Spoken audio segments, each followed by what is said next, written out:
Siguro mas lalo namin yung pag-iigihan, pagtatrabuhawin kasi yun nga last season ay na-short kami. So madami ring nawala sa amin. So kailangan namin paghandaan talaga at saka kailangan namin mag-improve at ayusin yung teamwork namin. I think na mas magdo-double effort kami sa ensayo and babawi kami in coming season 100. And say season 100. Siguro yung abangan sa Mapua is mas mag-strive hard kami. And siguro ito yung redemption season. Kasi after losing the championship na one game away na lang kami, na twice to beat pa kami. Siguro redemption season talaga.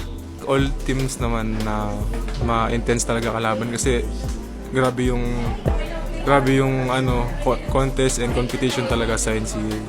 Sa ngayon po kasi hindi ko rin po masasabi kasi ayun nga po 'di ba yung last year nga po may mga sinabi kong sino yung mga papasok pero yung iba wala po doon. Tapos yung mga di nila nasabi nandun kaya mahirap po sabihin.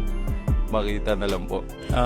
Lahat ng teams naman malalakas pero ang tingin ko is Mapua, Beda, Binild, Letran.